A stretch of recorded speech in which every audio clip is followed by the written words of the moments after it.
दशक 7वा, समास 3रा, चतुर्दश ब्रह्म निरूपण. जय जय रघुवीर समर्थ.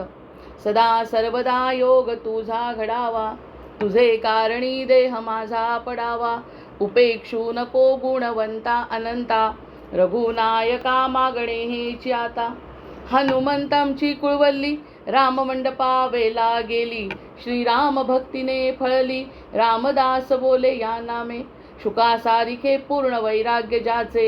वसिष्ठा परिज्ञान योगेश्वराचे, कवी वाल्मिका सारिखा मान्य ऐसा. नमस्कार माझा सद्गुरु रामदासा, जयाचा जगी जन्म नामार्थ झाला.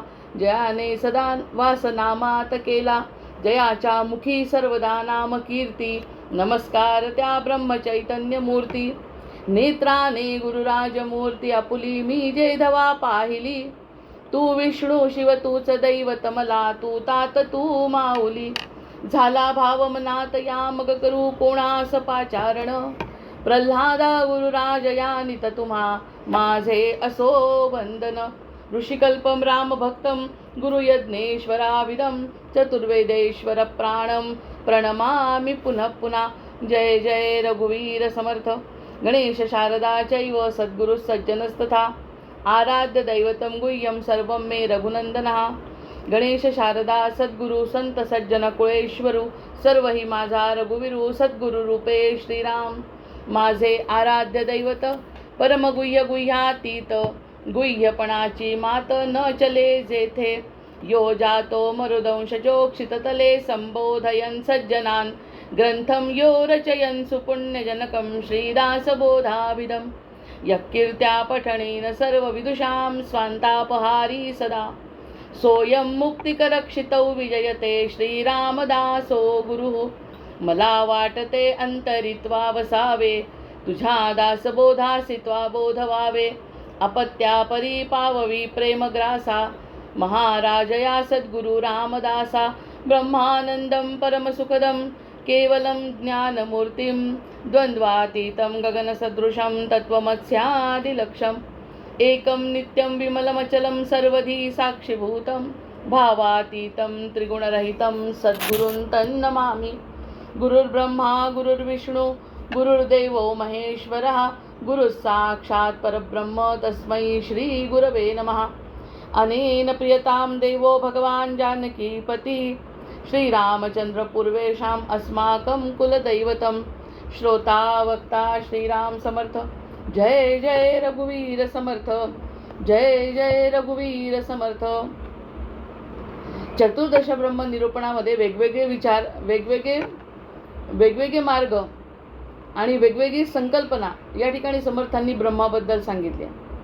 आता ब्रह्म जर समजावून घ्यायचं असेल तर त्यांनी जी संकल्पना सांगितली त्यापैकी कोणत्याही एका दृष्टीचा जरी विचार केला, वेगवेगळे विचार आपापल्या वृत्तीनुसार जरी आपण त्यामध्ये मनन चिंतन केलं, तर कोणत्या पद्धतीचं ब्रह्म आपल्याला समजू शकतं किंवा आपण गवसू शकतो किंवा आपण त्याचा पाठलाग करू शकतो. आपली जिज्ञासा, आपली मीमांसा कोणत्या ठिकाणी थांबवू शकतो, कोणतं ब्रह्म आपल्या कोणत्या प्रकारची व्याख्या आपल्याला आपल्या जवळची वाटते, या सगळ्या गोष्टीचं चिंतन स्वतः करायला पाहिजे. त्यांनी जेव्हा सांगून ठेवलं आहे, जेव्हा या गोष्टीचं त्यांनी विवरण केलं आहे, त्या विवरणातून समजून घेऊन त्यावरती आपण विचार करून मग तसं मार्गदर्शनात्मक आपलं चिंतन असलं पाहिजे. मार्गदर्शन त्यांचं घेऊन आणि त्यामध्ये सखोल चिंतन अधिक करायला पाहिजे. प्रकार 14 आहेत. 14 चतुर्दश ब्रह्मनिरूपण 14 त्याचे विभाग जेव्हा सांगता येते तेव्हा कुठेतरी एका ठिकाणी मती स्थिर होऊन निदान एकापासून तरी सुरुवात करायची. खरं म्हणजे असं सांगितलं पाहिजे की ब्रह्म समजण्यापेक्षा जर आपण रामचंद्रांची स्तुती केली, रामचंद्रांचे श्लोक म्हटले, सद्गुरूंचे श्लोक म्हटले, तरीही आपल्याला ते ज्ञान आणि तो आनंद प्राप्त होतो. आणि शेवटी आनंद हेच ब्रह्माचं स्वरूप आहे. जय जय रघुवीर समर्थ. आपल्याला जर आनंद आणि समाधान मिळत असेल जी गोष्ट करून, अंतर्बाह्य समाधान, नुसतं वरवरचं समाधान नाही, तर अंतर्बाह्य समाधान किंवा अशी शाश्वत अशा प्रकारची शांती किंवा काहीतरी वेगळं दुर्मिळ असं आपल्याला लाभलंय आणि एकदम हलकं वाटत असेल, सहजता जीवनात येत असेल, जडत्व नाहीसं होत असेल आणि काहीतरी चैतन्य स्वरूप जे आपलं मूळ आहे त्या स्वरूपाकडे जर वृत्ती केंद्रित होत असेल, की जडत्वाची बुद्धी चैतन्याकडे जर वळत असेल, आणि चैतन्य जर असं झळाळून उठत असेल तर ते म्हणजेच ब्रह्म आहे. मग त्या ब्रह्माचे प्रकार समजावून घेत असताना ते ब्रह्माचा जो आपण पाठलाग करतो ते कोणत्या प्रकाराने करा हे सांगतायत समर्थ. पण समाधान आणि आनंद हे त्याचं अंतिम फळ आहे. मग आता सद्गुरूंच्या श्लोकांनी फळ मिळेल की रामचंद्रांच्या सगुण रूपाने मिळेल की सगुण रूपाचं ध्यान करता करता निर्गुणाकडे मन वळेल किंवा परब्रह्माचा अधिक उन्नत, अधिक असं सखोल, अधिक आत्मीयतेचं असं काही आपल्याला गवसेल काही सांगता येत नाही. पण त्यासाठी कोणता तरी एक निश्चय करून आणि त्याचा पाठलाग करणं हे आपलं कर्तव्य आहे. का बरं कर्तव्य आहे? हे कर्तव्य काय आहे? कारण मानवी जीवनाची कर्तव्यता ही स्वतःचा शोध घेणं आहे. कशासाठी आपला जन्म झाला, आपण कोण आहोत, एवढं बुद्धी आणि विवेक आपल्याला प्राप्त झालेला आहे. आणि हेच वैशिष्ट्य इतर योनीमध्ये आणि आपल्यामध्ये वेगळेपण आपलं हेच आहे की इतर योनी भोग योनी आहेत आणि मानव योनी जी आहे त्या योनीतून आपण आपलं खरं उद्दिष्ट साध्य करू शकतो. आणि समर्थांनी ज्या ठिकाणी सांगितलं माया ब्रह्म, आता या जितकं सगळं दिसतंय ते सगळं माया सांगितलं त्यांनी. जे सगळं दिसतंय मनानी, कल्पनेनी, स्वप्नात सुद्धा जर एखादी गोष्ट दिसत असेल तर ती सुद्धा माया आहे. याचं कारण काय आता आपल्याला पटायला पाहिजे.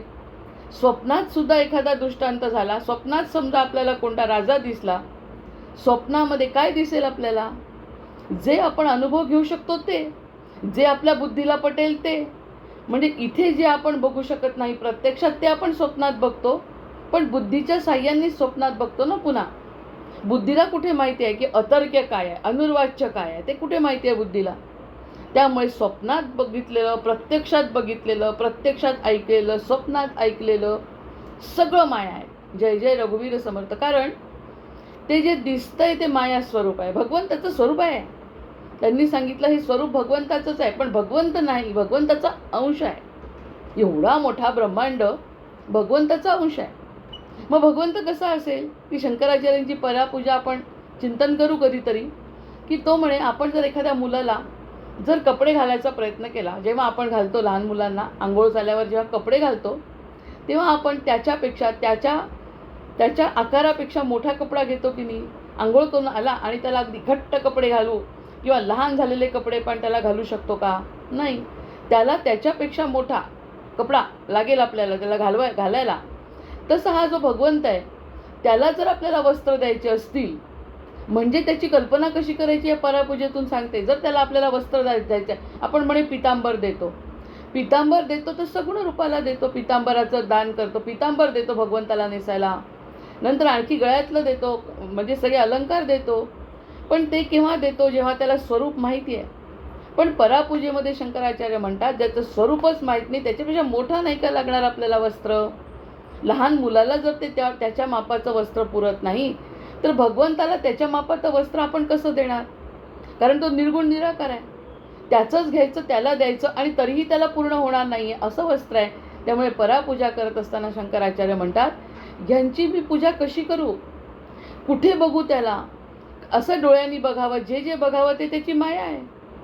त्यांचं स्वतःचं सगुण रूप सुद्धा त्याची मायाच आहे. जय जय रघुवीर समर्थ. सगुण रूप सुद्धा माझी माया आहे, सगळं जग माझी माया आहे. मग मायेच्या परे असलेला तो जर मला बघायचा असेल तर स्वप्नातही येऊ शकत नाही, चिंतनातही येऊ शकत नाही, दृष्टीतही येऊ शकत नाही, काहीच नाही. त्यासाठी एकच गोष्ट करू शकतो आपण की सद्गुरूंचा हात धरायचा, सद्गुरूंना शरण जायचं आणि सद्गुरूंनी सांगितल्याप्रमाणे या ब्रह्मामधलं शेवटचं जे आनंद ब्रह्म, त्या आनंद ब्रह्म म्हणजे समाधान हे त्यांचंच रूप आहे आपल्याजवळ असलेलं. असा सोपा अर्थ काढून त्यावर जर चिंतन करायचा प्रयत्न केला तर आपल्याला ते कुठेतरी आपल्यातच गवसू शकतं. कारण आपल्या बाहेर जे दिसतंय ते आपल्या व्यतिरिक्त आहे. आपल्या आतमध्ये जे आहे तो अनुभव आपण घेऊ शकतो. म्हणून आतमध्ये वळल्याशिवाय ब्रह्माचा म्हणजे आनंदाचा म्हणजे समाधानाचा अनुभव, शांतीचा अनुभव येत नाही. आणि परब्रह्माचं स्वरूप आहे, ब्रह्माचं जे स्वरूप आहे ते सच्चिदानंद रूप आहे, ते सतत आहे, चैतन्य स्वरूप आहे आणि आनंद स्वरूप आहे, सतत आहे. आपण जर आपलं चिंतन केलं थोडा वेळ तर आपण होतो, आहे आणि राहणार आहे यावरती आपली मती स्थिर करायची. कारण हे जे चैतन्य आहे ते चैतन्य यावेळी या देहात आहे. आधी कोणत्या तरी देहात होतं, पुढे कोणत्या तरी देहात राहणार आहे. चैतन्य देह जरी गेला तरी चैतन्य राहणार आहे.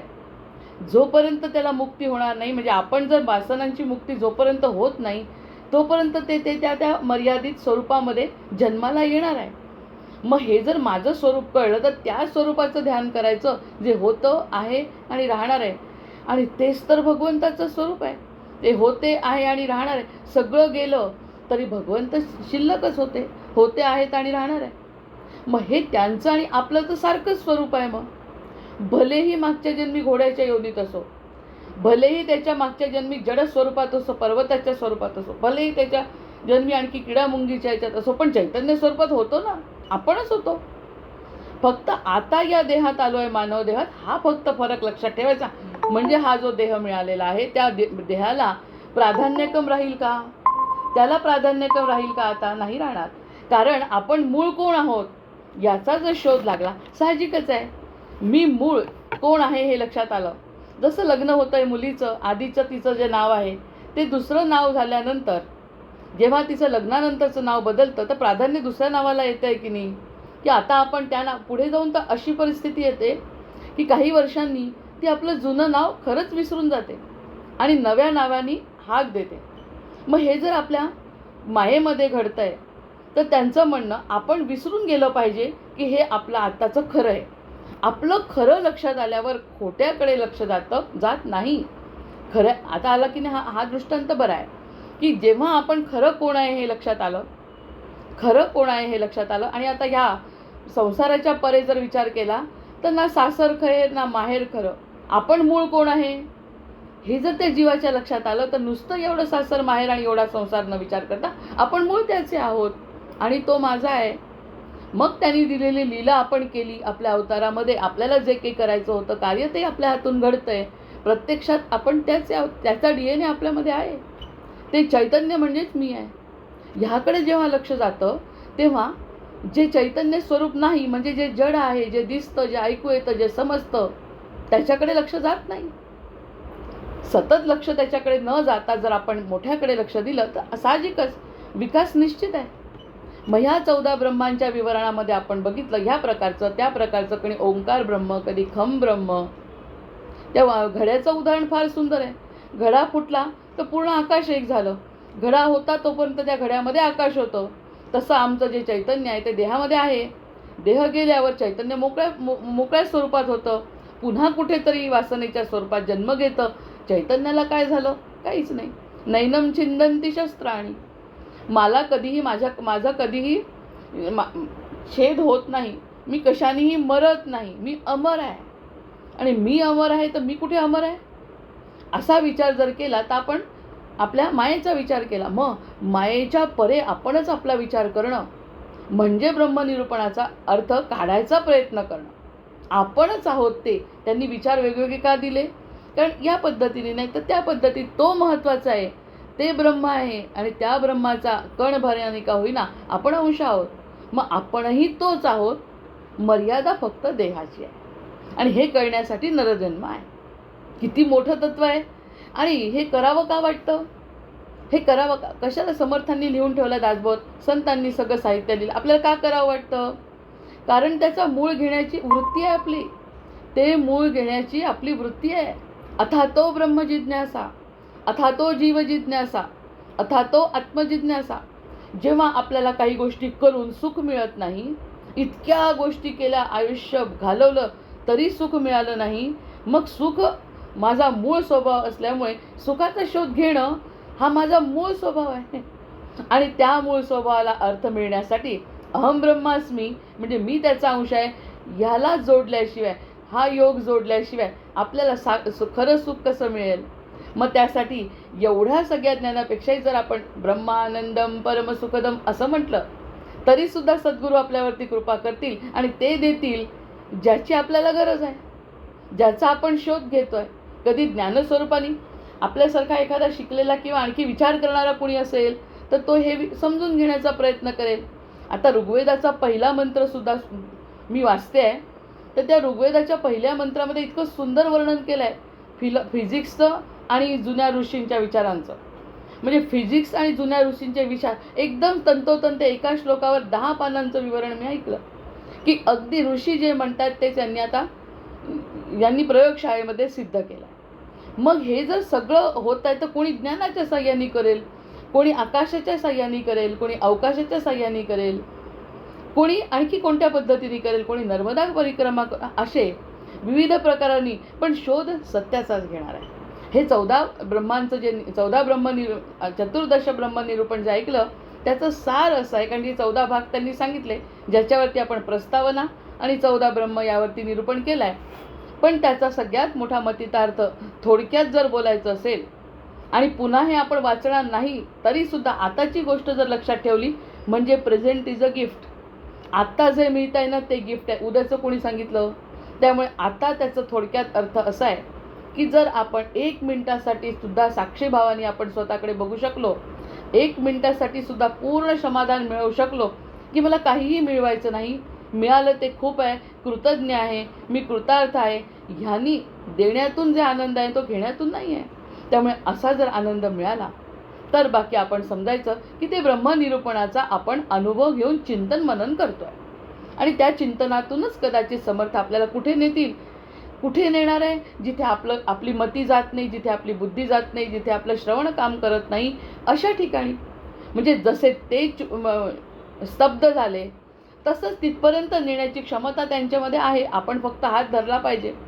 म्हणजे तिथे जी शांतता आहे, तिथे जे काही सुख आहे ते सुख मिळण्याचा प्रयत्न करण्यासाठी आपल्याला काहीच करायचं नाही आहे. समजून घ्यायचं असेल तर समजून घ्यायचं, पण अनुभव घेणं हे सगळ्यात महत्त्वाचं तत्त्व या ठिकाणी सांगितलेलं आहे. मग 14 सांगितलं आहे या नावं सर्व ब्रह्म. हे जे सर्व ब्रह्माचं निरूपण मी करतो या पद्धतीने ओंकारातून केलं, मायाब्रह्मातून केलं, कोणी शून्यवादातून केलं, कोणी चतुश्लोकी भागवतामध्ये आपण तेही ऐकलं आहे.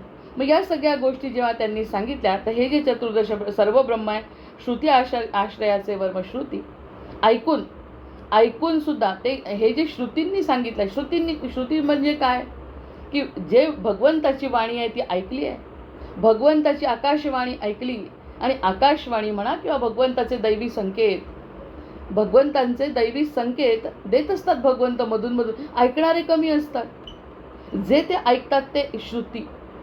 एखाद्याला विशेष असं काहीतरी प्राप्त होतं त्याच्या पूर्वकर्मांनी किंवा ईश्वराच्या कृपेनी, ते धर्मग्रंथात सांगितलं आहे, पण ऐकलं त्यांनी आधी आहे.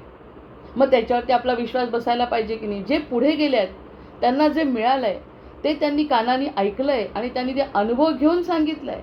म्हणून ते श्रुतीवर्म आता चैतन्य ब्रह्म बोली गेलं. आता मी चैतन्य ब्रह्मावरती बोलतो.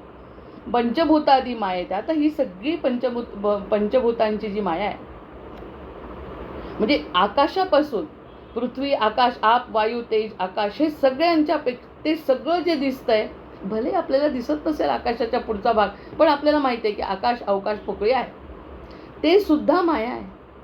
म्हणजे जे दिसतं ते तर आहेच, जे दिसत नाही त्याच्या परे माहिती आहे. आपण विमानातून जेव्हा जातो, विमानातून प्रवास करतो तेव्हा सगळीकडे कसं आभाळ पांढरं पांढरं स्वच्छ दिसतं. समुद्रामध्ये गेल्यावर सगळीकडे पाणी पाणी दिसतं. तसं त्याच्या पुढेही काहीतरी निर्वात पोकळे, हे पण आपण कल्पना करू शकतो. पण ती कल्पनासुद्धा माया आहे, कारण कल्पनेच्या परे ते ब्रह्म आहे ज्याची कल्पना आपण करू नाही शकत. इथे आपली बुद्धी स्थिर झाली पाहिजे. म्हणजे त्या कल्पनेच्या परे काहीतरी सोनं आहे, त्या परे आपल्यासाठी समाधान आहे. तिथे जर बुद्धी स्थिर झाली तर म्हणजे कुठेतरी बुद्धीने सोडून द्यायचं, हे सगळं काही खरं नाही, खरं काहीतरी वेगळं आहे आणि ते माझ्या फायद्याचं आहे, ते माझ्या कल्याणाचं आहे.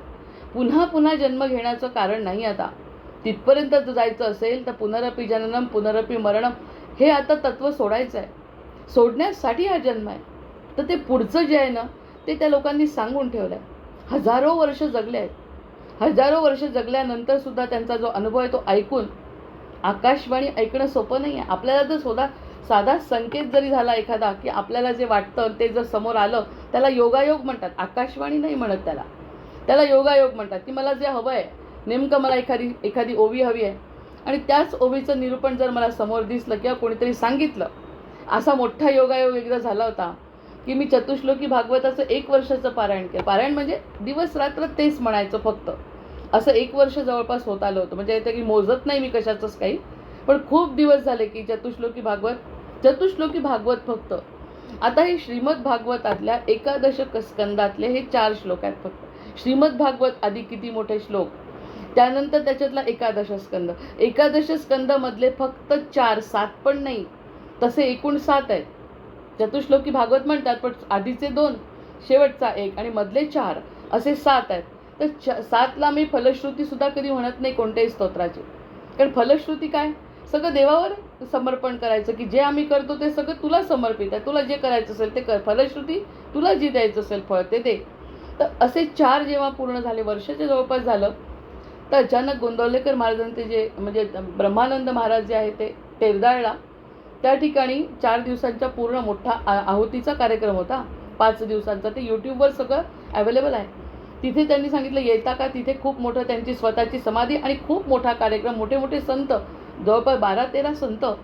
आणि आश्चर्याची गोष्ट म्हणजे संत तर येत अशा कार्यक्रमांना, तर त्यांची उपस्थिती असते, आपल्याला दर्शनही घडतं. पण वेळ नाही म्हणे मकरंद बुवा रामदासींना वेळ नाही, त्यामुळे ते 3 दिवसाचं प्रवचन सेवा तिथे देणार आहे. आणि त्या 3 दिवसांवरती एकादश स्कंद नाही, भागवत नाही, चतुश्लोकी भागवतावर बोलणार आहेत. फक्त 3 दिवस 4 श्लोकांवर 3 दिवस निरूपण त्यांचं. हा योगायोग नाही का? मी त्यांना म्हटलं प्रत्यक्ष जाऊन की अहो ह्याचंच मी वर्षभर सारखं चिंतन मनन म्हणजे म्हणते, समजत नसेल काही, पण मी म्हणते आणि तुम्ही त्याच्यावरती निरूपण केलं. ते सगळं वहीत मी लिहून घेतलं होतं त्यांनी जेव्हा सांगितलं. म्हणजे हा जो असा योगायोग घडतो ना, तो योगायोग आहे जीवनातला, की कदाचित बेला फुलाला गाठ पडायला, आपण जे करतो ते समोर यायला, हे माईकही असू शकतं. पण आकाशवाणी माईक नाही. आकाशवाणी जी घडते त्या जीवनात एखाद्या साधकाच्या, तेव्हा ती विशेष महत्त्वाची असते.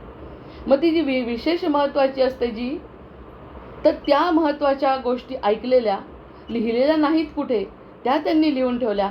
म्हणजे प्रत्यक्ष भगवंताशी संवाद येतो आणि हा अनुभव अजूनसुद्धा येतो. तसे एकाने म्हटलं की वाल्मिकी रामायण जेव्हा वाल्मिकींना लिहायचं होतं, तर ब्रह्मदेवांनी त्यांना आशीर्वाद दिला की रामांचं चरित्र तुम्ही सगळं वर्णन करा, आणि रामांचं चरित्र झालं आहे ते तुम्ही वर्णन करा, आणि पुढे ते काय करतील हे सुद्धा तुम्ही वर्णन करा. तर त्यांनी सांगितलं हे कसं शक्य आहे, हे मला शक्यच नाही, म्हणजे मी त्यांचं बघितलं नाही आणि माझी एवढी पात्रता नाही. तर ब्रह्मदेवांनी त्यांना आशीर्वाद दिला. मग त्यांच्या समोर ती घटना घडली. तर ते म्हणाले की ही घटना जुन्या काळातली आहे, आपण म्हणतो त्यावेळी दैवी शक्ती जागृत होत्या, हे घडलं. तुम्हाला आतासुद्धा प्रूफ देऊ शकतो. 21,000 श्लोक, एखाद्या वेदांचे 21-22,000 श्लोक आताही वेधशाळेमध्ये मुलं पठण करतात ना, पाठांतर करतात ना, पूर्ण रामायणाचं पाठांतर करतात, न पाहता घडघड म्हणून दाखवतात. दशग्रंथी ब्राह्मण आहेत.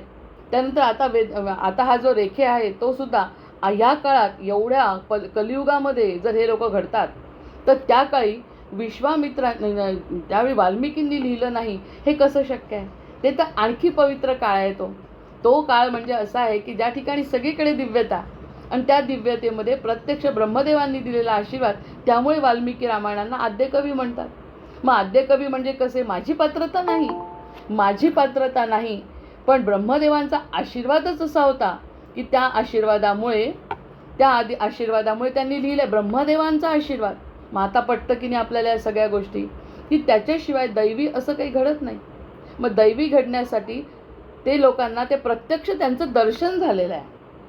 मग आपण म्हणतो ना, एखाद्या सत्पुरांचं माझं दर्शन झालं आहे, त्याच्यानंतर मी त्यांचे जे अनुभव सांगते, तेव्हा ते सांगत असताना पूर्ण अनुभव आपण घेतलेला असतो त्यांचा, की मी त्यांच्यासोबत राहिलेली आहे. तसं वाल्मिकी ऋषींनी प्रत्यक्ष आशीर्वाद घेतला आहे आणि मग त्यांनी रामायण लिहिलं आहे. म्हणून त्याच्यामध्ये त्यांनी सांगितलं, इतरांनी कितीही रामायण लिहिले, अतिशय गोड आहे रामायण गोडच आहे, पण त्यांनी कमी केलं नाही आणि जास्तीचं लावलं नाही. हा सगळ्यात महत्त्वाचा म्हणजे गुण आहे वाल्मिकी रामायणाचा. म्हणजे कोणताही रेफरन्स द्यायचा असेल तर वाल्मिकीचा द्यायचा, कारण त्यांना आशीर्वाद आहे ब्रह्मदेवांचा. ब्रह्मदेवांना इच्छा होती की रामचरित्र व्हावं. मग या सगळ्या गोष्टींना किती तेज आहे, या सगळ्या तेजस्वी गोष्टी घडणे हे श्रुतीतून कळतंय आपल्याला. हे सांगण्यासाठी का आपला कंठशोष? कारण पटत नाही, कलियुगामध्ये पटत नाही, बुद्धी जास्त कार्य करते. त्यामुळे त्यांना जुने अनुभव देऊन त्यांनी हे लिहिलेलं नाही, त्यांच्याकडून हे लिहिल्या गेलं. आत्तासुद्धा एखादी घटना जेव्हा अद्भुत घडते तेव्हा ती व्यक्ती स्वतः सांगते, हे मी केलेलं नाही, माझ्याकडून करवून घेतलेलं आहे कोणीतरी, अशी शक्ती मी अनुभवली. असे अनुभव आपण कितीतरी संतांचे ऐकतो. मग हे श्रुतीचं महत्त्व आहे. हे जे महत्त्व आहे ते श्रुतीचं महत्त्व आहे. श्रुतीचं आपल्या जीवनात महत्त्व असं आहे की ते जर नसतं तर आपल्याला आधारच राहिला नसता कशाचा. हे या लोकांचं योगदान म्हणण्यापेक्षा आपला धर्मच ते सांगतोय. मग त्याच्यावरती आधार देऊन त्यांनी सांगितलं 14 म्हणजे पंचभूत चैतन्याती चेतविते म्हणून या चैतन्याते चैतन्य ब्रह्म बोली जे चैतन्यास ज्याची सत्ता तेच नाही या नाव सर्व ब्रह्म श्रुती आश्रयाचे वर्म आता चैतन्य ब्रह्म बोली जेते. आता जेव्हा श्रुतीच्या आश्रयाने मी चैतन्य ब्रह्माबद्दल बोलतो म्हणजे किती सत्यता ह्याची, की सत्यतेला निर्धोक जसं म्हणतो आपण, दुनियेमधले सगळ्या गोष्टी घेतल्या तर प्रत्येक गोष्टीवर डाग आहे. कारण माया ही पूर्ण नाही ना. कोणतीही गोष्ट एक तर वाढते, कमी होते, घटते, ह्या सगळ्या गोष्टी मायेला लागू आहे. पण अद्वैत सिद्धांत किंवा हा जो वेद आहेत ते बिनडागी आहे, अगदी पूर्ण प्युअर आहे. मग ह्या गोष्टींचा म्हणत असं त्याच्यात मुखातून चैतन्य ब्रह्म सांगितलं जात आहे. मग त्याच्यावरती किती विश्वास असायला पाहिजे आणि किती आत्मीयतेने त्या गोष्टीचं श्रवण झालं पाहिजे. जितकं श्रवण आत्मीयतेने त्यांनी स्वतः केलं आहे, जेवढं स्वतः त्यांनी श्रवण केलं आहे देवांच्या वाणीतून, तसं आपण त्यांची वाणी जशी काय देवालाच प्रदर्शित करते आहे ह्या दृष्टीने ऐकलं गेलं पाहिजे. तर त्याचा परिणाम होतो. बरं नुसतं ऐकून चालणार आहे का? ऐकून नाही, त्याला म्हणे अनुभव घ्या. त्या वेदवाणीचा अनुभव कसा घ्यायचा? काय गोड आहे हे सगळं, हे कसं आपल्यासाठी खुलं होतं आहे सगळं. आणि हा जो चैतन्य आहे हे जे दिसतंय, आज ऋग्वेदातली पहिली ऋचा वाचली त्यांनी सांगितलं हे जे चैतन्य म्हणजे मीच सगळं बघतोय, मी नाही बघितलं तर काहीच घडत नाही. ही श्रुती आहे पहिली ऋग्वेदातली. मी जर बघितलं नाही, मी जर ऑब्झर्वर नसेल, मी जर साक्षीभावाने बघत नसेल तर काहीच घडत नाही. असा मी आहे, मी बघतो म्हणूनच सगळं घडतं असं ब्रह्माचं म्हणणं आहे. की ब्रह्म म्हणतो मी बघतो म्हणून ज्या ठिकाणी मी बघतो ते सगळं माझंच स्वरूप मी पुन्हा बघत असतो. आता समजा चंद्र बघितला आपण, चंद्रसुद्धा मी माझंच स्वरूप बघतोय असं प्रत्येक साक्षीने बघावं, म्हणजे त्याच्या कला समजतील, म्हणजे भरती ओहोटी समजेल. अशा प्रकाराने स्वतःशी ताडून पाहिलं तर म्हणे ऋग्वेदातली पहिली ऋचा स्पष्ट होते. मग इतकं सांगितलंय त्यांनी, आपल्याला जागृत करतायत ते. आपण जे विसरलोय त्याला जागृत करतायत. ज्ञानाची गरज नाही, ज्ञान घेतलंच पाहिजे, त्याचा डोक्याला ताण घेतला पाहिजे असं नाही. तो म्हणजे मी आहे असं समजलं की त्याचा प्रकाश मोहक वाटेल, सूर्याचा दाह वाटणार नाही, नद्या आपल्यासारख्या पवित्र वाटतील, निर्मळ वाटतील. या सगळ्या विचार करत असताना मी त्याच्यामध्ये गुंतलेला आहे अशी एक भावना जर निर्माण झाली तर ते चैतन्य ब्रह्म आहे. जड आणि चेतनमध्ये सुद्धा चैतन्य आहे. त्याशिवाय का पृथ्वीचा हा डोलारा चालू आहे? हे जे चैतन्य ब्रह्म आहे त्याच्याबद्दल कोणाच्या मुखातून बोलतोय? वेदांच्या. वेद म्हणजे काय? तर श्रुती. ते वेदांना मी श्रुतीतून ऐकलेलं जे वेद आहेत ते किती सत्य आहे. त्या सत्याला कशाचा आधार, कशाचं उपमा द्यायची? तसं बोलताना सद्गुरूंनाही उपमा देत नाही. कारण काहीच कमी नसलेली गोष्ट म्हणजे सद्गुरू आहे, कशाचीच कमतरता नाही म्हणजे सद्गुरू आहे, सगळीच भरभराट म्हणजे सद्गुरू आहे. मग ह्या वेदांना सुद्धा हे वेद जे सांगतात त्याला कशाची उपमा देणार? त्यामुळे बुद्धीला बिलकुल बाजूला करायचं आणि आनंद घ्यायचा. हे चैतन्य ब्रह्म आहे. चैतन्य ब्रह्माचा आनंद चैतन्य ब्रह्माने घेणे म्हणजे नाही का 1 मिनिटासाठी आपण आपल्या मर्यादित बुद्धीला आणि देहाला विसरू. मर्यादित हा जो मर्यादित देह आहे, मर्यादित बुद्धी आहे, ती जर एका क्षणासाठी जरी आपण विसरलो तरी एका क्षणामध्ये त्या अमर्याद सत्तेचा अनुभव घेऊ शकतो. कारण आपल्या बुद्धीला तसं पटवलं आहे की तू आता चालायचं नाही, चालेल आता चैतन्य. माझं हे जे चैतन्य, त्या चैतन्याचा अनुभव मला घेऊ दे. ते पूर्वापार होतं आहे आणि राहणार आहे. त्या चैतन्याचा अनुभव मला त्याच्यामध्ये मिसळून जाण्याचा अनुभव 1 मिनिटासाठी का होईना घेऊ दे. आणि तो जर घेतला गेला तर मग मर्यादित देहाची गोष्ट येणार नाही पुढे. हा चैतन्य ब्रह्माचा गोष्ट त्यांना सांगायची आहे. आणि ती सांगत असताना मी हे आपण जे जास्तीचं बोललो की ते चैतन्य म्हणजे मी, हा अनुभव जोपर्यंत आपण तादात्म्य रूपाने घेणार नाही, अरे सर्वसाधारण संसारामध्ये सुद्धा आपण त्याला आपलं मानलं नाही तर आपण त्याच्या सगळ्या गोष्टी ॲक्सेप्ट नाही करू शकत. त्याला जेव्हा प्रेमाने ॲक्सेप्ट करतो, नवरा बायकोचं उदाहरण घेतलं, मुलगा आईचं उदाहरण घेतलं, मुलगा चुकत नाही का? मुलगा चुकतो पण तरीही आई प्रेमाने सावरते का? याचं कारण तिला अर्ज टू मर्ज, तिला ते मर्ज व्हायचं आहे, त्याच्यामध्ये त्या सगळ्या गोष्टींमध्ये तिला इन्व्हॉल्व्ह व्हायचं आहे, त्याच्या सगळ्या गोष्टी तिला ऐकायच्या आहे. मग ह्या ठिकाणी सुद्धा मला जर स्वतःची शरणागती बुद्धी असेल तर मला त्याचं ऐकायचं आहे, काही असो. मग ते काही म्हणजे उत्तमच आहे, पण ती शरणागतीची भावना जेव्हा येते तेव्हा ते चैतन्य ब्रह्म कळतं, अशी ही श्रुती सांगते. आणि श्रुती सांगत असताना समर्थांसारखे सद्गुरू आपल्याला ते शब्द सांगतात. म्हणजे त्यांनी ब्रह्मनिष्ठ सद्गुरू आपल्याजवळ हे बोलतात आहे. अतिशय महत्त्वाचा समास आहे. अतिशय महत्त्वाचा म्हणजे हेच कल्याण आहे, ह्याच्या व्यतिरिक्त सगळं अकल्याण आहे. ते करत असताना अनुभव घ्यावा, मायेचा अनुभव घेणं चूक नाही, पण त्यामध्ये जर रमतो त्यामुळे पुन्हा जन्माला यावं लागतं. कल्याण कशात आहे? कल्याण ह्यामध्ये आहे की आपण जे आहोत त्याची जागृती होणे, हे श्रुतीचं वचन आहे. आणि तेच हनुमंतांचे उदाहरणावरून बघितलं, या सगळ्या गोष्टी अर्जुनांच्या विषादावरून बघितलं, रामांच्या वनवासावरून बघितलं की सगळ्या मर्यादा आहेत. अमर्याद तत्व मर्यादांना खाली बघतं. अमर्याद आपण आहोत, आपल्या खाली या सगळ्या मर्यादा आहेत. हे जेव्हा लक्षात, मी हा नाही, जे जे काही घडतं आहे ते माझ्यासाठी मी नाही, मी काहीतरी वेगळाच आहे, मी कुणीतरी वेगळाच आहे, असं मनात बसवावं लागतं. मग त्याच्याबद्दल चैतन्य ब्रह्म आली असेल, कल्पना बऱ्यापैकी लक्षात आली असेल. कारण की आधी आपण काय ब्रह्माचं निरूपण अतिशय सुंदर सांगितलं आहे, त्यानंतर चतुर्ष ब्रह्मांचे प्रकारसुद्धा त्यांनी छान सांगितले, शाखा. पण त्या सगळ्या गोष्टी ज्ञानरूपाने घेण्यापेक्षा सद्गुरूंच्या चरणावर बसलो तर ते म्हणतात तो जो आनंद होतो आहे ना आत्तासुद्धा, तो सुद्धा ब्रह्म आहे. जय जय रघुवीर आत्ता जरी 1 मिनिटाचा आनंद होत असेल चिंतनातून, आणि आपल्याला माहिती आहे आत्तापर्यंत हे चिंतन घडत नव्हतं, कारण बुद्धी माईक होती. आता बुद्धीवर जर मायेचा पगडा नसेल, बुद्धी जर मर्यादित गोष्टी ऐकत नसेल, तर ती बुद्धी शांत होते. आणि बुद्धी शांत झाली की त्या प्रेमाचा पाझर फुटतो, आणि त्या प्रेमाच्या याच्यातच चैतन्याचं स्वरूप त्या व्यक्तीला अनुभवाला येतं. आणि तो अनुभव 1 क्षणाचा का होईना, एकदा का मनाला चटक लागली, हा मनाचा चांगला पण गुण आहे, वाईटही आहे आणि चांगलाही आहे. जा एकदा का मनाला या खऱ्या अनुभवाची चटक लागली तर मन पुन्हा पुन्हा ते करावं असं म्हणतात. पुन्हा पुन्हा आपण एकांतात जावं, पुन्हा पुन्हा आपण चैतन्याचा अनुभव घ्यावा, पुन्हा पुन्हा आपण अमर्याद असल्याचा आनंद घ्यावा, आणि त्या अमर्याद आनंदात जास्तीत जास्त वेळ रमून जावं असं त्याला वाटतं. ते चैतन्य स्वरूप आहे.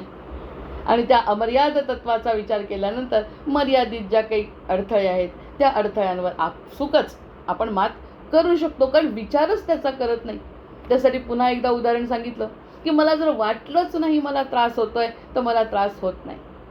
मला जर वाटलं खूप त्रास होतो तर त्रास नसताना सुद्धा त्रास होतो. मग त्या गोष्टी मला जर वाटलंच नाही, या गोष्टी महत्त्वाच्या आहेत कशातल्या, मायेतल्या, मला वाटलंच नाही तर मला त्या काहीही करू शकणार नाही.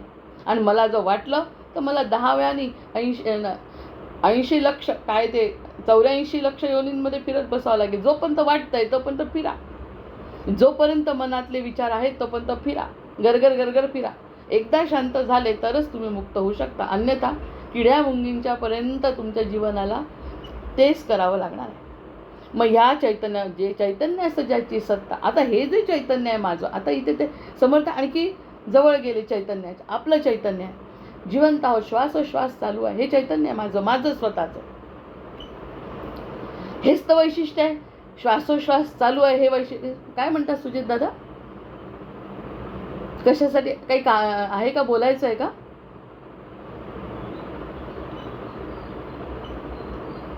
हँड रेज केलाय म्हणून विचारताय. नाही, हे जे चैतन्य आहे, हे जे चैतन्य आहे याच्याबद्दल किती सुंदर निरूपण आपण, म्हणजे चैतन्य जनरल सगळ्यांचं भरला घन, जर समजा अशी भावना केली की सगळ्यांमध्ये चैतन्य आहे. पण ते चैतन्य केव्हा दिसेल, जेव्हा माझं चैतन्य आहे तेव्हा ना. म्हणजे आपल्यामध्ये जे चैतन्य स्वरूपाची सत्ता, जे स्वरूप आहे ते जाणवेल तेव्हाच. आपल्याला बरं नाही, आपण कोमात आहे, आपण बेशुद्ध आहोत, तर बाकीच्या सत्तेचं आपल्याला काय. म्हणजे आपली सत्ता सगळ्यात महत्त्वाची आहे, आपलं चैतन्य.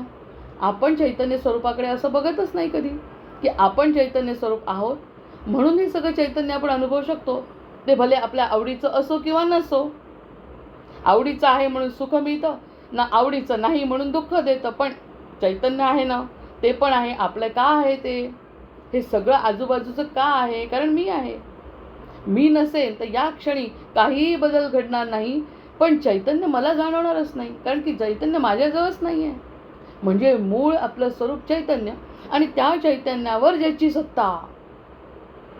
आता येतं एका याच्यात त्यांचा बदल झाला एकदम. ही जे चैतन्य किती पटवलं, भरला घनदाट हरी दिसे, सगळा सकारात्मक विचार करा, जड चेतन सगळं जे आहे माया, सगळी माझी माया माझीच आहे, हे पण आपल्याला पटवलं. नंतर हे बघणारा मी सुद्धा चैतन्यच आहे, चैतन्य स्वरूप आहे म्हणून बघू शकतो. मृत झालेला व्यक्ती हे बघू शकणार नाही, देह त्याचा इथे असून सुद्धा, देह असा पडलेला आहे तरी सुद्धा तो अनुभव काहीच घेऊ शकणार नाही. ती चेतनसत्ता माझ्याजवळ आहे, ती चेतनसत्ता माझ्याजवळ आहे म्हणून सगळीकडची चेतनसत्ता मी भोगू शकतो सुख दुःखाच्या स्वरूपात. प्रत्येक वेळी सुख असतं असं नाही, प्रत्येक वेळी दुःख असतं असं नाही, पण दोन्ही स्वरूपामध्ये चेतन मी अनुभवू शकतो. पण हा जो चेतन आहे तो कुणी दिला, ते कुणाच्या सत्तेवर चालतं, हा एक महत्त्वाचा प्रश्न, सगळ्यात महत्त्वाचा प्रश्न आहे. आत्तापर्यंत सत्तेवर नियंत्रण नाही, सत्तेवर चर्चा नाही, आत्तापर्यंत चैतन्यावर आपण चिंतन केलं, चैतन्यावर केलं. चैतन्य सच्चिदानंद, चैतन्य स्वरूप भगवंत, चैतन्य स्वरूप सत्ता, चैतन्य स्वरूप प्रकृती आणि चैतन्य स्वरूप पुरुष, असा जर विचार केला, पण त्याच्यावर कुणाची सत्ता हे महत्त्वाचं. त्याच्यावर कुणाची सत्ता, माझी जी सत्ता, किती महत्त्वाचा आहे माझा प्राण, किती महत्त्वाचा आहे. एका क्षणात आतल्या गेला ना तर कल्पनासुद्धा येणार नाही केव्हा संपेल, असा तो चैतन्य स्वरूप माझ्यामध्ये असताना तो त्याला चालवणारा कोण आहे. कितीही सिलेंडर लावा, मरायचं असेल तर तो मरणारच आहे. आमच्या शेजारी जेव्हा मी अगदी 8वीत 9वीत असताना 4 मुलं डॉक्टर, नवरा डॉक्टर आणि ती बाई लेक्चरर. बरं, त्यांच्याकडे कार्डियक युनिट घरी, मी जेव्हा 8वी 9वीला होती तेव्हा ते वेल ऑर्गनाइज त्यांचं घर होतं, अतिशय श्रीमंत होते. मी बघायची 4 मुलं डॉक्टर, सुना पण अगदी म्हणजे त्याच क्षेत्रातल्या 4 जणी होत्या, म्हणजे चुलत भावंड 2 आणि हे 2 आणि नवरा स्वतः डॉक्टर, ह्याच फक्त एक लेक्चरर होत्या. तर त्यांच्या घरात सिलेंडरपासून म्हणजे कार्डियक युनिट घरात होतं. हे मला आत्ता खूपदा आठवतं असं की कार्डियक युनिट घरात, मुलं स्वतःचे, की असे काही भेसळीचं काही कारणच नाही. आईला वाचवायला 100% प्रयत्न होऊ शकतात, 100% प्रयत्न करणार आहे. आणि जेव्हा त्यांच्या लक्षात आलं तर सगळे घरात, नवरा फक्त नव्हता घरी, बाकी सगळे घरात होते, 4 मुलं.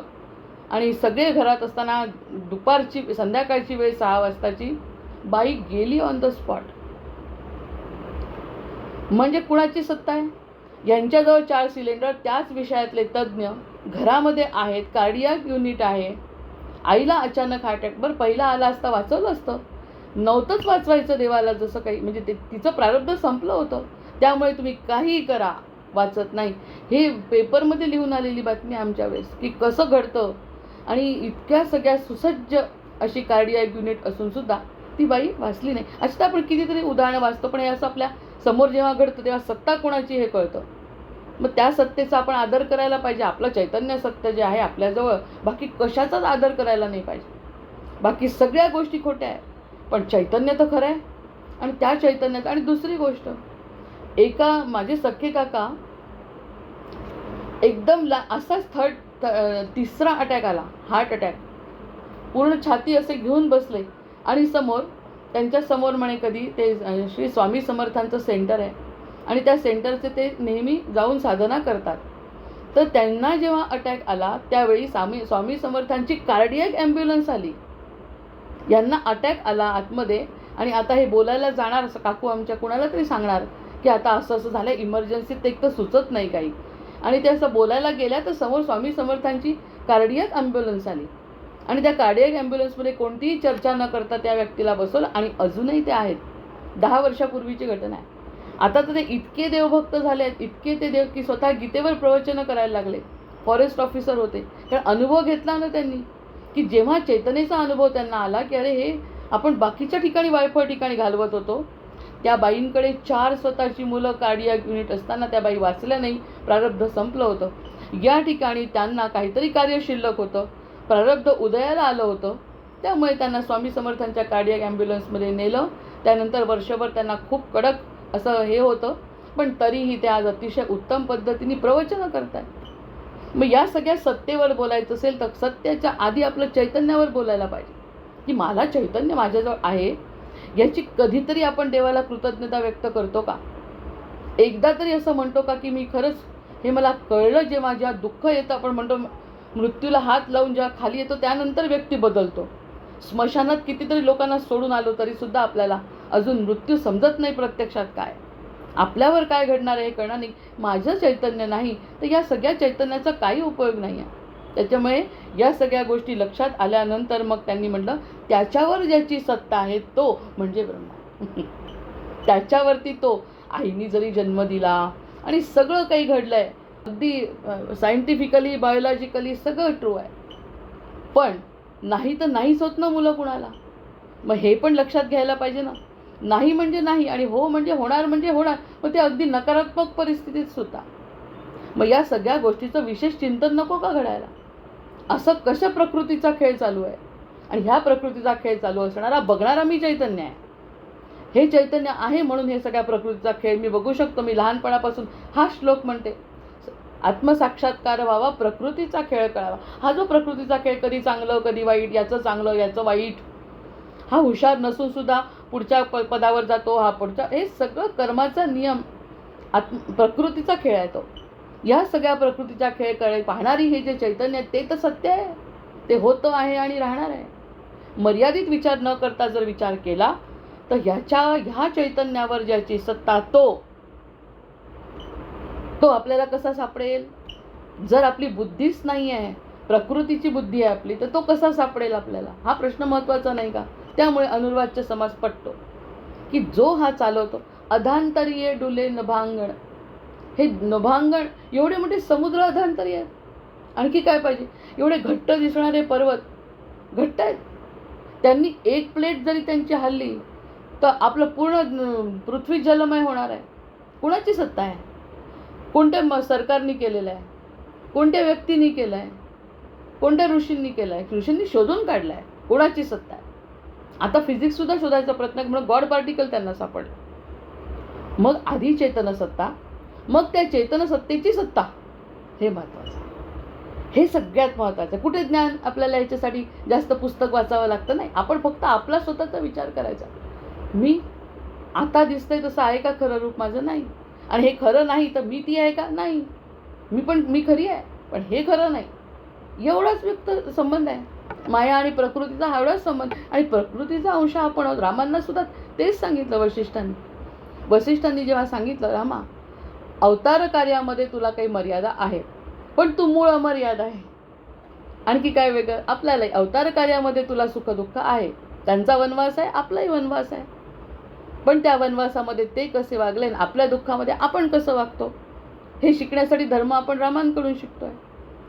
ते आपला आराध्य अनेन प्रियताम देवो भगवान जानकीपती श्रीरामचंद्र पूर्वेशाम अस्माकं कुलदैवतम, असं म्हणतो त्यांना. आमचं कुलदैवत आहे. अंश विष्णूचा राम धरेची दुहिता ती सीता, अंश विष्णूचा राम धरेती दुहिताची सीता. मग या गंधर्वाचे गीत, आता हे तर इतकं सगळं त्यांचं वर्णन आहे, पण त्यांनी सुद्धा मर्यादेमध्ये काय केलं? मर्यादेमध्ये त्यांना काय करावं लागलं? ही त्यांच्यावर कुणाची सत्ता? विष्णूंची.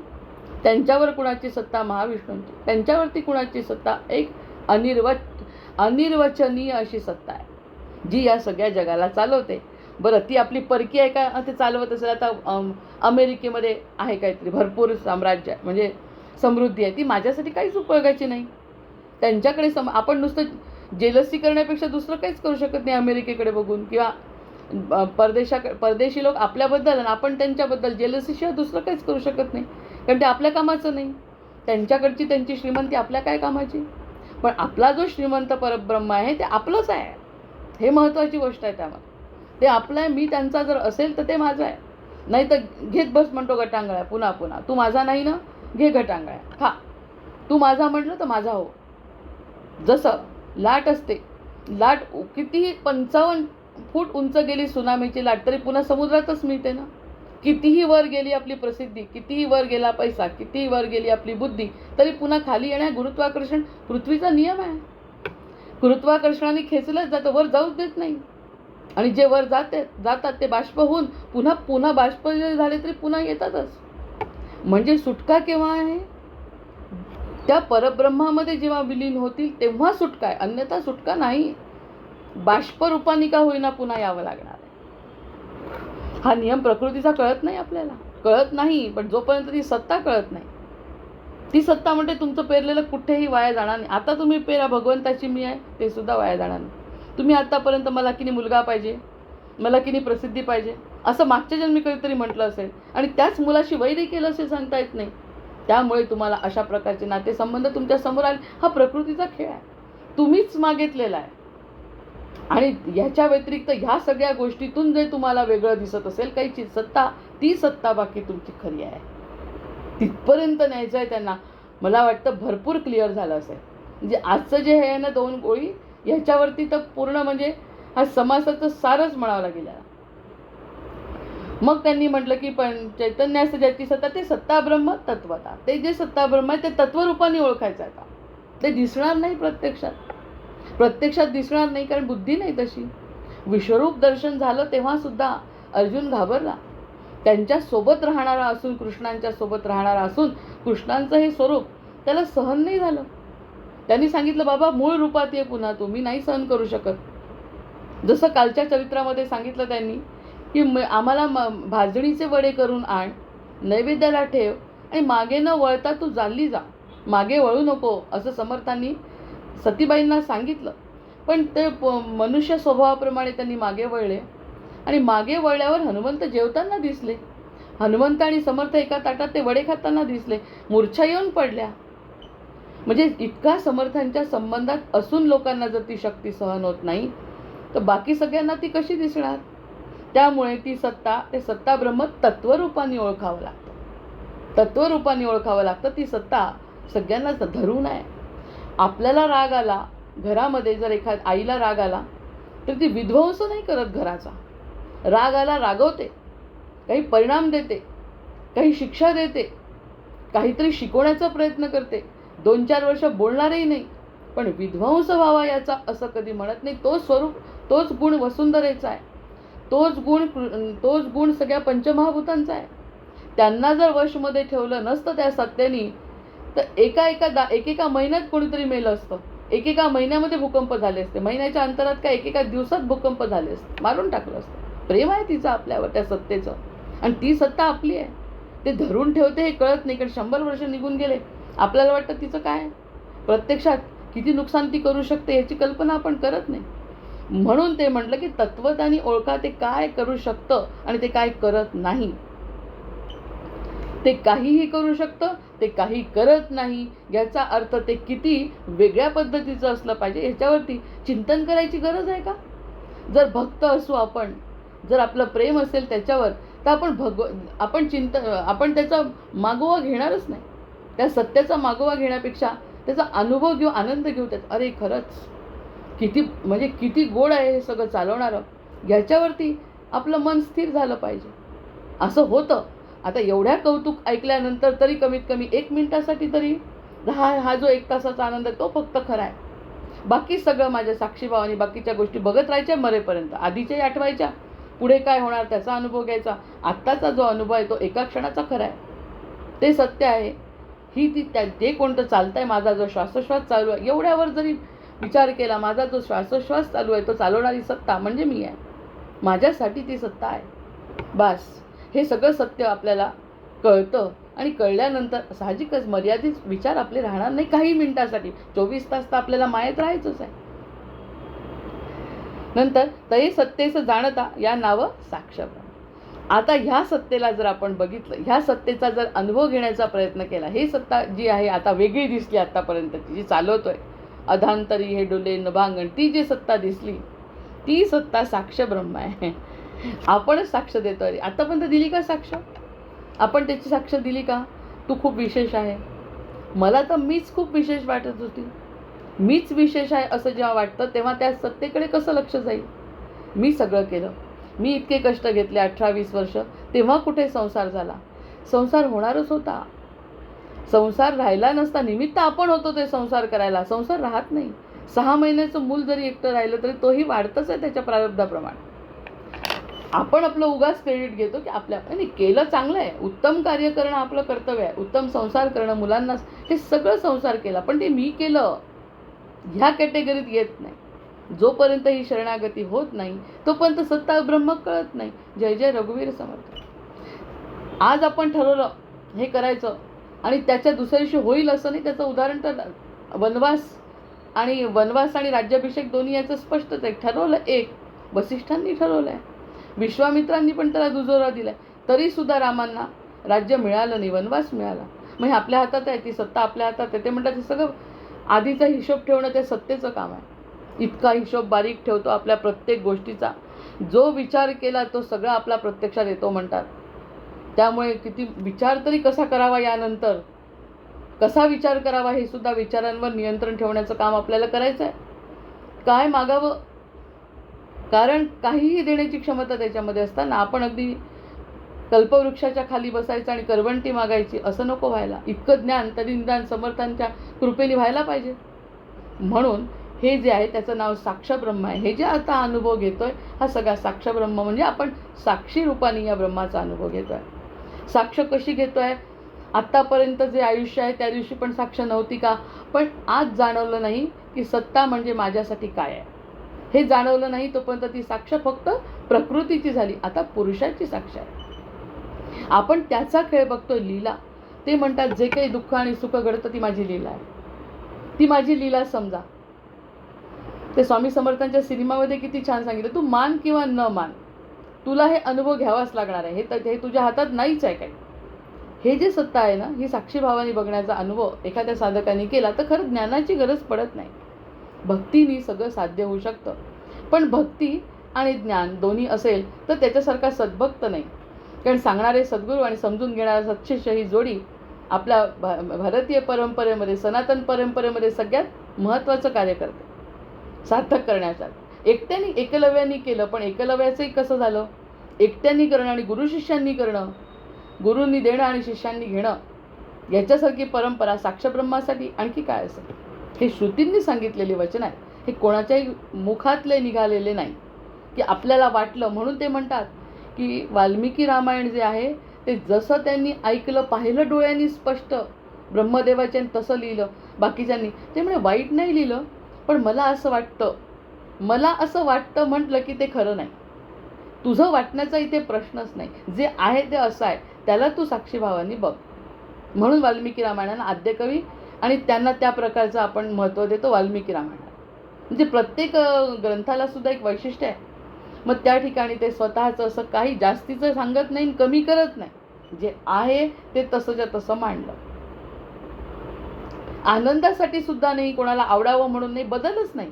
असे राम आहेत, असं असं घडलेलं आहे आणि असं असं मी लिहिलेलं आहे. आणि हे मी लिहिलेलं नाही, हे ब्रह्मदेवानी स्वतः माझ्याकडून लिहून घेतलं. जय जय रघुवीर समर्थ. या ठिकाणी थांबते, 3 वेळा वाजते. या साक्षत्व जयापासून जेही आळविणे गुणी, सगुण ब्रह्म ते वाणी तया शिवदे श्रीराम. जेथे नाही गुण वार्ता तेच निर्गुण ब्रह्म तत्वता, वाच्य ब्रह्म ते याता बोली जेल श्रीराम. जे वाचे बोलता आले ते वाच्य ब्रह्म बोलिले, अनुभवासी कथिले न वचे सर्वदा श्रीराम. या नाव अनुभव ब्रह्म आनंद वृत्तीचा धर्म, परंतु यांचेही वर्म बोली जेल श्रीराम. जय जय रघुवीर समर्थ. जय जय रघुवीर समर्थ. झाले साधनाचे फळ, संसार झाला सफळ, निर्गुण ब्रह्म ते निश्चळ, अंतर्बिंबले श्रीराम. हिसेव झाला मायेचा, झाला निवाडा तत्वांचा, साह्य होता साधनाचा, ठाव नाही श्रीराम. स्वप्नी जे जे देखिले ते ते जागृतीस उडाले, सहजची अनुर्वाच्य झाले, बोलता नये श्रीराम. ऐसे हे विवेके जाणावे, प्रत्येक खुणेसी बाणावे, जन्ममृत्याच्या नावे शून्याकार श्रीराम. भक्ताचे निसाभिमाने कृपा केली दाशरथीने, समर्थ कृपेची वचने तो हा दासबोध श्रीराम. 20 दशक दासबोध श्रवणद्वारे घेता शोध, मनन करत्यास विशद परमार्थ होतो श्रीराम. 20 दशक दोन्हीचे समास, साधके पहावे सावकास, विवर्ता विशेषा विशेष कळो लागे श्रीराम. ग्रंथाचे करावे स्तवन, स्तवनाचे काय प्रयोजन, येथे प्रत्ययास कारण प्रत्यय पहावा श्रीराम. देहे तव पाचा भूताचा, करता आत्मा तेथीचा आणि कवित्व प्रकार मनुष्याचा काशावरुनी श्रीराम सकळ करणे जगदीशाचे आणि कवित्वची काय मानुषाचे ऐशा अप्रमाण बोलण्याचे काय घ्यावे श्रीराम सकळ देहाचा झाडा केला तत्व समुदाय उडाला तेथे कोण्या पदार्थाला आपुले म्हणावे श्रीराम ऐसी ही विचाराची कामे उगेच भ्रमो नये भ्रमे जगदेश्वरे अनुक्रमे सकळ केले श्रीराम जय जय रघुवीर समर्थ जय जय रघुवीर समर्थ जय जय रघुवीर समर्थ वंदे देवं विष्णुमशेषस्थितिहेतुं कामध्यात्मज्ञानविरन्तहृदिभव्यं हेयाहेयद्वन्द्वविहीनं परमेकं सत्तामात्रं सर्वरदुष्टं ऋषिरूपं प्राणापानौ निश्चयबुद्ध्यारुदिरुद्वा हित्वा सर्वसंशयबन्धं विषयौगान् पश्यन्ति शम्यं गतमोहायतयस्तं वन्दे रामं रत्नकिरीटं रविवासम् मायातीतं माधवमाद्यं जगदादि मानातीतं मोहविनाशं मुनिवन्द्यं योगिद्धेयं योगविधानं परिपूर्णं वन्दे रामं त्वं मे नाथो नाथितकार्याखिलकारी मानातीतो माधवरूपो किलधारी भक्त्यागम्यो भावितरूपो भवहारी योगाभ्यासैर्भावितचेतः सहचारी त्वामद्यन्तं लोकततीनां परमीशं लोकानां नो लौकिकमाने हृदिगम्यं भक्तिश्रद्धाभावसमेतैर्भजनीयं वन्दे रामं सुन्दरमिन्दिवरनीलं को वा ज्ञातुं त्वामतिमानं गतमानं मानासक्तो माधवशक्तो मुनिमान्यं वृन्दारण्ये वन्दितवृन्दाकरवृन्दं वन्दे रामं भवमुखवन्दं सुखकन्दं नानाशास्त्रैर्वेदकदम्बैर्प्रतिपाद्यं नित्यानन्दं निर्विषयज्ञानमनादि मत्सेवार्थं मानुषभावं प्रतिपन्नं वन्दे रामं मरकतवर्णं मथुरेशं श्रद्धायुक्तो यः पठति इमं स्तवमाद्यं ब्राह्मं ब्रह्मज्ञानविधानं भुविमर्कं रामं श्यामं कामिदवामप्रदमीशं ध्यात्वा पातकजालैर्विगतः स्यात् सीताकान्तस्मरण जय जय राम महारुद्र हनुमान की जय जय जय रघुवीर समर्थ भर्जनं भवबीजानामर्जनं सुखसम्पदां तर्जनं यमदूतानां राम रामेति गर्जनम् आवाहनं न जानामि तवार्चन पूजाञ्चैव न जानामि क्षम्यतां परमेश्वर जय जय रघुवीर समर्थ मोहिनी एकादशीच्या सगळ्यांना खूप खूप शुभेच्छा.